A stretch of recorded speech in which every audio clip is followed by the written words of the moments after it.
الحمد لله نحمده ونستعينه ونستغفره ونؤمن به ونتوكل عليه ونعوذ بالله من شرور أنفسنا ومن سيئات أعمالنا من يهده الله فلا مضل له ومن يضلل فلا هادي له وأشهد أن لا إله إلا الله وأشهد أن محمدا عبده ورسوله أرسله بالحق بشيرا ونذيرا بين يدي الساعة من يطع الله ورسوله فقد رشد ومن يعصيهما فإنه لا يضر إلا نفسه ولن يضر الله شيئا أما بعد فإن خير الحديث كتاب الله وخير الهدي هدي محمد صلى الله عليه وسلم وشر الأمور محدثاتها وكل محدثة بدعة وكل بدعة ضلالة وَكُلَّ ضَلَالَةٍ فِي النَّارِ فَأَعُوذُ بِاللَّهِ مِنَ الشَّيْطَانِ الرَّجِيمِ بسم الله الرحمن الرحيم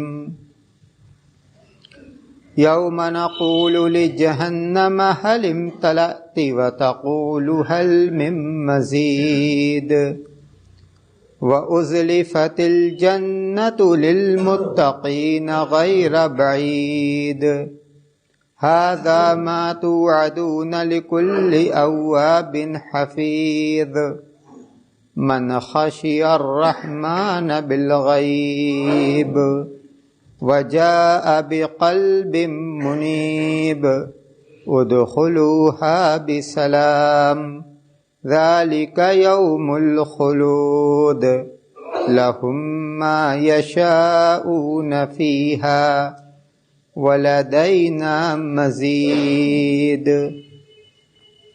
وقال تعالى يا أيها الذين آمنوا اتقوا الله ولتنظر نفس ما قدمت لغد واتقوا الله ان اللہ خبیر بما تعملون۔ برادران اسلام، محترم بزرگوں، عزیز بھائیوں، ماں اور بہنوں،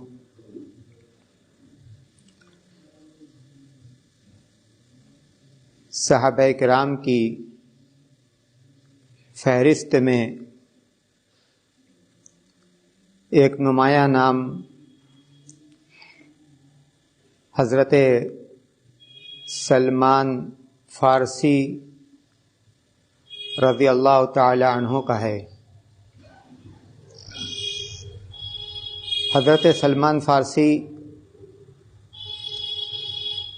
اصبہان کے رہنے والے تھے۔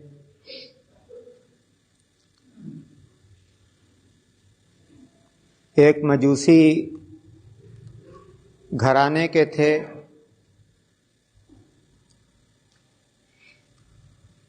ان کے والد اپنے علاقہ کے سردار تھے اور ان سے بہت زیادہ محبت رکھتے تھے۔ محبت رکھنے کی وجہ سے وہ ان کو گھر کے اندر ہی رکھتے تھے۔ ایک روز ایک ضرورت سے ان کو گھر کے باہر بھیجا۔ ان کا گزر نصرانیوں کی عبادت گاہ کے پاس سے ہوا جہاں وہ عبادت کر رہے تھے، ان کو ان کی عبادت اچھی لگی، ان کے ساتھ کچھ وقت گزارا، اور جب گھر واپس آئے ان کے والد نے تاخیر کا سبب پوچھا تو پوری بات بتلا دی۔ چونکہ ان کا گھرانہ مجوسی تھا،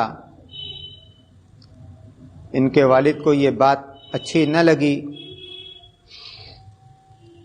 اور ان کو گھر کے اندر قید کر دیا۔ یہ ان نصرانیوں سے رابطہ بنائے ہوئے تھے، ان لوگوں سے یہ کہا کہ جب تمہارے پاس شام کا وفد آئے گا تو مجھے خبر دینا۔ جب شام کا وفد آیا تو حضرت سلمان فارسی نے اپنے آپ کو قید سے آزاد کیا اور چپکے سے اس وفد کے ساتھ شام چلے گئے۔ شام جا کر وہاں کے ایک بڑے پادری کی خدمت میں لگ گئے تاکہ اس سے دین کا علم حاصل کریں۔ اس پادری کا انتقال ہوا، دوسرے پادری کے پاس، دوسرا پادری مرا تیسرے پادری کے پاس، ایک پادری سے دوسرا پادری، اور ایک جگہ سے دوسری جگہ حضرت سلمان فارسی منتقل ہوتے رہے، یہاں تک کہ عموریہ کے پادری کے پاس پہنچے۔ عموریہ کا پادری جب اس کی عمر زیادہ ہوئی اور اس کی موت کا وقت قریب آیا تو حضرت سلمان فارسی نے یہ کہا کہ تمہارے بعد، آپ کے بعد میں کس کے پاس جاؤں، کس سے علم حاصل کروں؟ اس پادری نے کہا کہ اب میری نظر میں تو کوئی شخص ایسا نہیں ہے جس کے پاس دین کا مجھ جیسا علم ہو اور جو میرے طریقے پر ہو۔ ہاں، ایک پیغمبر کا جلد ہی ظہور ہونے والا ہے جو دین ابراہیمی پر رہے گا اور عربوں میں سے رہے گا، ہجرت کر کے ایسی جگہ جائے گا جو جگہ، جو آبادی دو کالے پہاڑوں کے درمیان ہوگی اور جہاں کھجور کے درخت ہوں گے۔ قبیلہ کلب کے لوگ تجارت کے لیے عموریہ آئے۔ حضرت سلمان فارسی نے یہ کہا کہ میرے پاس جو کچھ ہے، جو اونٹ ہیں اور دوسرے جانور ہیں، میں یہ سب تم لوگوں کو دے دیتا ہوں، مجھے اپنے ساتھ لے چلو۔ یہ لوگ اس کے لیے تیار ہوئے، حضرت سلمان فارسی کو اپنے ساتھ وادی القرا لائے جو شام اور مدینہ کے درمیان واقع ہے۔ وہاں آ کر ان لوگوں نے حضرت سلمان فارسی کو دھوکہ دے دیا، سب کچھ لے تو لیا لیکن ایک یہودی کے ہاتھ ان کو فروخت کر دیا۔ بنو قریظہ کا وہ یہودی ان کو لے کر مدینہ پہنچا جب یہ مدینہ پہنچے تو انہوں نے دیکھا کہ یہ تو وہی علاقہ ہے، یہ تو وہی علاقہ لگتا ہے جس کی علامت مجھے اموریہ کے پادری نے بتلائی تھی۔ ان کو خوشی ہوئی اور یہ اللہ کے رسول صلی اللہ علیہ وسلم کے آنے کا انتظار کرنے لگے۔ ایک روز ان کا جو آقا تھا وہ کسی سے گفتگو کر رہا تھا کہ مکہ سے ہجرت کر کے ایک شخص یہاں آیا ہے جو اپنے آپ کو نبی کہتا ہے۔ حضرت سلمان فارسی کہتے ہیں کہ یہ سن کر مجھ پر کپ کپی طاری ہو گئی اور میں جس درخت پر چڑھ کر کام کر رہا تھا، کھیتی کے کام کر رہا تھا، مجھے ایسا لگا کہ میں اس درخت سے نیچے گر جاؤں گا۔ انہوں نے پوچھا کہ کیا معاملہ ہے؟ ان لوگوں نے کچھ بات بتلائی، کچھ بات نہیں بتلائی۔ حضرت سلمان فارسی رضی اللہ تعالیٰ عنہ خبر لیتے رہے۔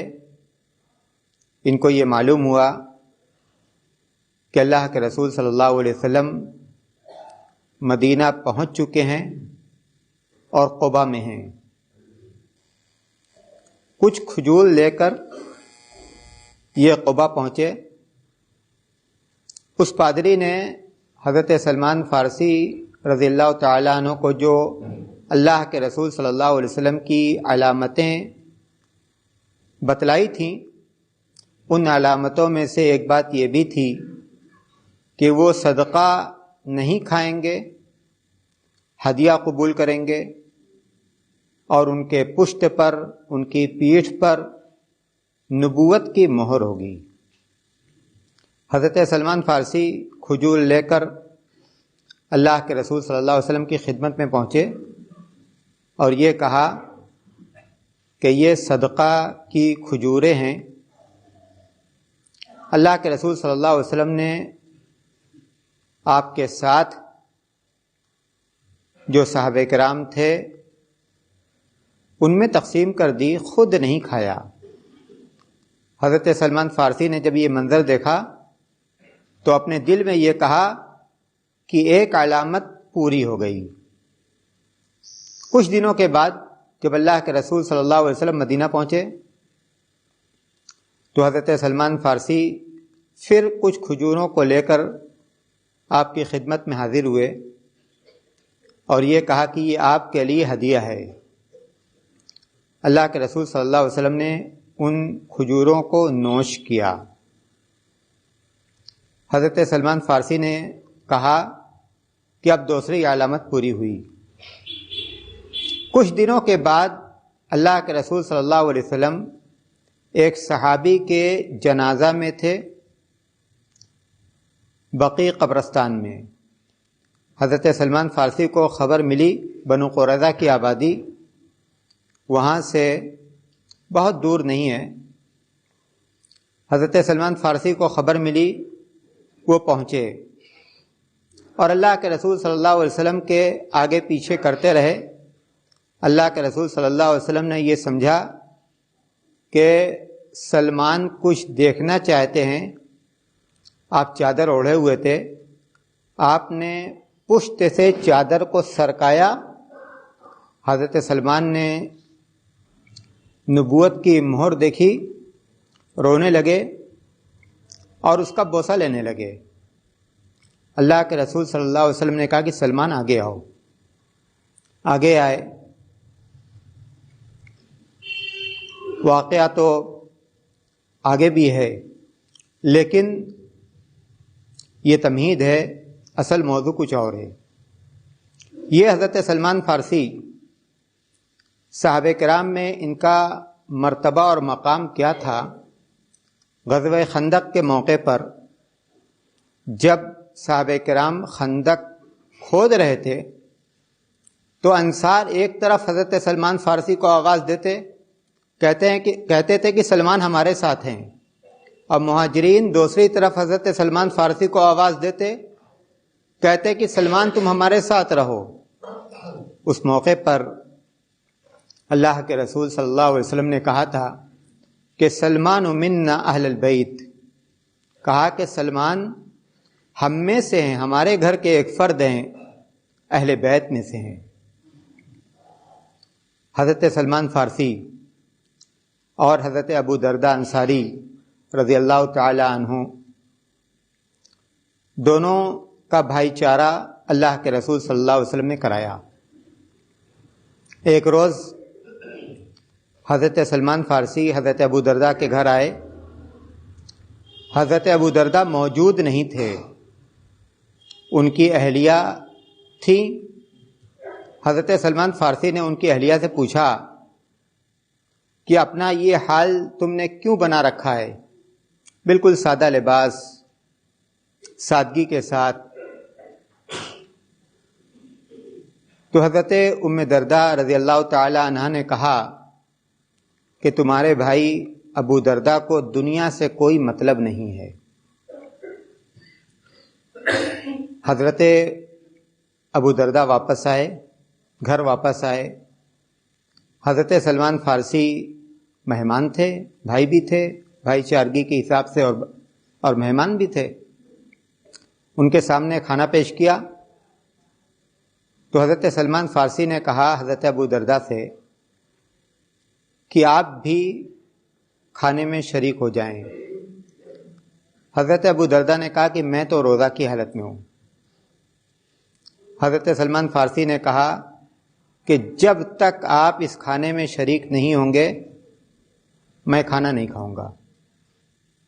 حضرت ابو درداء نے روزہ توڑا۔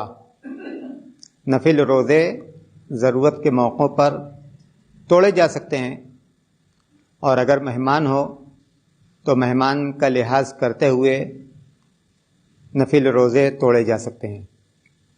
حضرت ابو درداء نے روزہ توڑا، حضرت سلمان فارسی کے ساتھ کھانے میں شریک ہوئے۔ جب رات آئی تو حضرت ابو درداء تہجد کی نماز کی تیاری کرنے لگے۔ حضرت سلمان فارسی نے کہا کہ ابھی سو جاؤ۔ کچھ دیر انہوں نے آرام کیا، پھر اٹھے۔ حضرت سلمان فارسی نے کہا کہ ابھی اور سو، پھر سو گئے۔ جب رات کا آخری پہر آیا تو حضرت سلمان فارسی نے کہا کہ اٹھو، اب ہم دونوں ساتھ نماز پڑھتے ہیں۔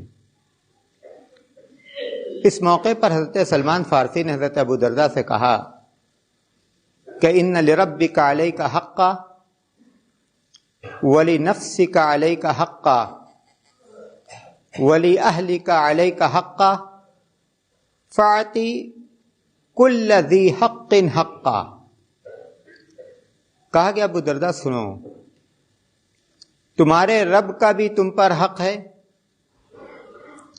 تمہارے نفس کا، تمہارے بدن کا بھی تم پر حق ہے، اور تمہاری بیوی اور تمہارے گھر والوں کا بھی تم پر حق ہے۔ فاعطی کل ذی حق حقا۔ صحیح بخاری کی روایت کے الفاظ ہیں کہ ہر حق والے کو اس کا حق ادا کرو۔ صبح ہوئی، حضرت ابو درداء اللہ کے رسول صلی اللہ علیہ وسلم کے پاس آئے اور اس واقعہ کو بیان کر دیا کہ میں روزہ تھا، سلمان نے میرا روزہ توڑوایا، رات کو جب اٹھے نماز پڑھنے کے لیے تو مجھے نماز پڑھنے سے روک دیا، کہا کہ ابھی سو جاؤ، ابھی سو جاؤ۔ اللہ کے رسول صلی اللہ علیہ وسلم نے حضرت ابو درداء سے کہا صدق سلمان، سلمان نے جو تمہارے ساتھ کیا وہ بالکل ٹھیک کیا، اور جو تم سے کہا وہ بالکل درست کہا۔ دوسری روایت میں ہے کہ اللہ کے رسول صلی اللہ علیہ وسلم نے حضرت ابو درداء سے کہا کہ سلمان کو تم سے زیادہ دین کا علم ہے، سلمان کو تم سے زیادہ دین کا علم ہے۔ صحابہ کرام کی زندگی اور آج ہماری اپنی زندگی، دونوں کا موازنہ کریں. ان کی زندگی کس طرح سے گزری، غربت میں، پریشانی میں، ان کا کھانا پینا، ان کا گھر بار، ان کا لباس، اور آج کی ہماری زندگی اس زندگی کے مقابلے میں آرام و آشائش کے اعتبار سے کتنی عمدہ اور کتنی بہتر ہے. وہ اللہ تبارک و تعالیٰ کے کتنے عبادت گزار تھے، اور آج ہم عبادت و ریاضت کے نام پر یا عبادت و ریاضت کے لیے کتنی محنت اور کتنا وقت صرف کرتے ہیں. ہمیں دونوں کا موازنہ کرنا چاہیے. جاڑے کا یہ موسم، اس کو الشتاء و ربیع المؤمن، مومن کا موسم بہار کہا گیا ہے. حضرت عبداللہ بن مسعود رضی اللہ تعالی عنہ کہتے تھے کہ مرحبا بالشتاء تنزل فیہ البرکۃ، جاڑا خوش آمدید ہو، اس موسم میں برکتیں نازل ہوتی ہیں. اس موسم میں برکتیں نازل ہوتی ہیں. یطول النہار للصیام، یطول اللیل للقیام ویقصر النہار للصیام. کہتے ہیں کہ دن چھوٹا ہوتا ہے روزے رکھنے کے لیے، اور رات لمبی ہوتی ہے قیام کے لیے. یہ صحابہ کرام تھے. موسموں کی تبدیلی کو وہ شرعی نقطۂ نظر سے دیکھتے تھے. شرعی نقطۂ نظر سے دیکھتے تھے کہ یہ جو موسم کی تبدیلی ہے، شرعی اعتبار سے اس موسم کا ہم سے کیا تقاضا ہے. رات اگر لمبی ہے تو اس لمبی رات کا ہم سے کیا تقاضا ہے. دن اگر سرد اور چھوٹا ہے تو اس سرد اور چھوٹے دن کا ہم سے کیا تقاضا ہے. کیا موسموں کی تبدیلیوں کو کبھی ہم اس نقطۂ نظر سے دیکھتے ہیں؟ رات کی نمازیں، اللہ کے رسول صلی اللہ علیہ وسلم نے فرمایا افضل الصلاۃ بعد الفریضہ صلاۃ اللیل. فرض نمازوں کے بعد سب سے افضل نماز یہ رات کی نماز ہے. سب سے افضل نماز یہ رات کی نماز ہے. نفل روزوں کے سلسلے میں اللہ کے رسول صلی اللہ علیہ وسلم نے ایک صحابی سے کہا، جب انہوں نے اللہ کے رسول صلی اللہ علیہ وسلم سے یہ کہا کہ مجھے کوئی بہت اچھا عمل بتلا دیں، آپ نے کہا کہ علیک بالصوم فإنہ لا عدل لہ، روزے رکھا کرو. کوئی بھی نیکی روزوں کی برابری نہیں کر سکتی یا روزوں کے برابر نہیں ہے. تو یہ جو مواقع ہیں، ہم ان مواقعوں سے کتنا فائدہ اٹھاتے ہیں. اللہ کے رسول صلی اللہ علیہ وسلم کی کتنی ایسی سنتیں ہیں جن پر ہمیں عمل کرنا چاہیے. ایام بیض کے روزے، 13، 14 اور 15 چاند کی تاریخ، ہر ہفتہ سوموار اور جمعرات کے روزے. اللہ کے رسول صلی اللہ علیہ وسلم نے فرمایا ان دونوں دنوں میں بندوں کے اعمال اللہ کے حضور پیش ہوتے ہیں. میں چاہتا ہوں کہ میرا عمل پیش ہو تو میں روزہ کی حالت میں رہوں. ہم اگر ان سنتوں پر عمل نہیں کریں گے تو کون کرے گا؟ اور اگر ہم وقت پا کر ان سنتوں پر عمل نہیں کریں گے تو کب ان پر عمل کریں گے؟ ہم میں سے ہر شخص کو اپنے آپ سے پوچھنا چاہیے کہ سال میں 365 دنوں میں ہم کتنی راتوں کو اٹھتے ہیں اور تہجد کی نماز پڑھتے ہیں. یہ ضروری نہیں ہے.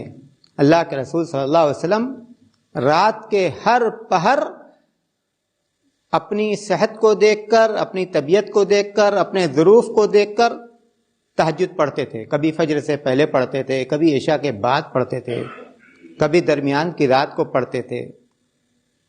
تو اگر ایک مسلمان ٹھان لے، عزم کر لے اور اللہ تبارک و تعالیٰ سے توفیق طلب کرے تو یہ کام بہت مشکل نہیں ہے۔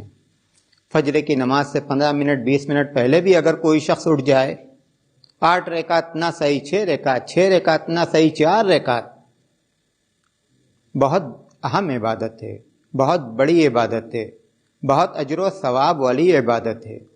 اور اسی طرح نفل روزے ہیں۔ جاڑے کا یہ موسم ہم سے اس بات کا تقاضا کرتا ہے کہ ہم ان راتوں سے، لمبی راتوں سے، چھوٹے دنوں سے فائدہ اٹھائیں۔ جس کے رمضان کے روزے چھوٹے ہوئے ہیں، سفر کی وجہ سے، بیماری کی وجہ سے، عورتیں ہیں ان کے اپنے عذر کی وجہ سے، تو وہ اس موسم کا فائدہ اٹھائیں اور اللہ تبارک و تعالیٰ سے اس کے لیے توفیق طلب کریں۔ اللہ تبارک و تعالیٰ ہم سب کو نیکی کے راستوں پر لگائے رکھے، برائی کے راستوں سے بچائے، جب تک زندہ رکھ اسلام پر چلنے والا بنا کر زندہ رکھ، جب موت آئے تو ایمان پر آئے۔ وآخر دعوانا الحمد للہ رب العالمین۔